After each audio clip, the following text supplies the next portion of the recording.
শরীফ ওসমান হাদি হত্যাকাণ্ডের মূল অভিযুক্ত ফয়সাল করিম মাসুদ এখন যেন ইউটিউব ইনফ্লুয়েন্সার মুডে। গোপন ডেরা থেকে একের পর এক ভিডিও বার্তা দিয়ে নিজেকে নির্দোষ প্রমাণের আপ্রাণ চেষ্টা চালিয়ে যাচ্ছেন তিনি। কখনো কাউকে দোষ দিচ্ছেন, কখনো আবার কাউকে ভালো মানুষ বানিয়ে ফেলছেন। তার এসব ভিডিও দেখে অনেকেই ভাবছেন, এটা কি আদালতের জন্য বক্তব্য নাকি ফেসবুক লাইভের রিহার্সাল।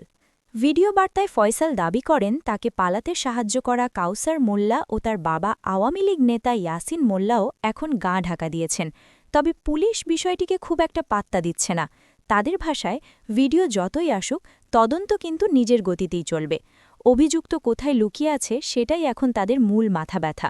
একটি ভিডিওতে ফয়সাল নিজেকে দুবাইয়ের শারজাহতে অবস্থানরত দাবি করলেও ভিডিওর ধরন দেখেই অনেকের সন্দেহ।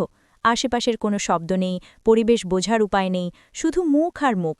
ব্যাকগ্রাউন্ডে আবার লো ভলিউমে গান, যেন লোকেশন লুকানোর সব ধরনের টেকনিক একসাথে প্রয়োগ করা হয়েছে। বোঝাই যাচ্ছে তিনি চান না কেউ বুঝুক তিনি আসলে কোথায় আছেন। আরেক ভিডিওতে ফয়সাল বলেন তার খুব কাছের এক ক্লোজ ছোট ভাই আছে, নাম কাউসার মোল্লা। কাউসারের বাবা ইয়াসিন মোল্লা। তার ভাষ্য অনুযায়ী কাউসারই তাকে হাদির সঙ্গে পরিচয় করিয়ে দেন, এক রাত আশ্রয় দেন, পরে নিরাপদে পালানোর পথও করে দেন। এখানেই শেষ নয়, ফয়সাল দাবি করেন কাউসার নাকি র্যাবের সোর্স হিসেবেও কাজ করতেন। এত তথ্য মিলিয়ে তিনি নাকি বুঝে গেছেন কাউসার অনেক কিছু জানে। এই বক্তব্যের পরপরই ফয়সাল অনুরোধ করেন পুলিশ যেন কাউসার মোল্লা ও তার বাবা ইয়াসিন মোল্লাকে জিজ্ঞাসাবাদ করে। তার মতে ওসমান হাদি হত্যাকাণ্ডে তাদের জড়িত থাকার সম্ভাবনা উড়িয়ে দেওয়া যায় না। ভিডিও প্রকাশের পর কাউসার মোল্লার বাসায় গেলে তাকে পাওয়া যায়নি। স্থানীয়দের দাবি ইয়াসিন মোল্লা আদাবর থানা আওয়ামী লীগের প্রভাবশালী নেতা ছিলেন এবং ৫ই অগস্টের পর থেকেই তারা পলাতক। এলাকাবাসী আরও অভিযোগ করেন রাজনৈতিক প্রভাব খাটিয়ে এলাকায় দখল, নির্যাতন ও ভয়ভীতি দেখানো হতো, এমনকি রিকশাওয়ালারাও নাকি ছাড় পেত না।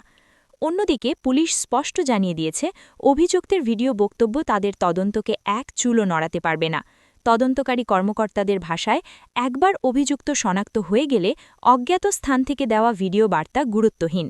তাদের মূল লক্ষ্য একটাই, যারা ঘটনার সঙ্গে জড়িত তাদের আইনের আওতায় আনা। তবে সংশ্লিষ্ট অনেকেই মনে করছেন ফয়সালের বক্তব্যগুলো পুরোপুরি উড়িয়ে না দিয়ে খতিয়ে দেখা দরকার, কারণ কখনো কখনো আত্মপক্ষ সমর্থনের চেষ্টাতেও বেরিয়ে আসে অজানা তথ্য।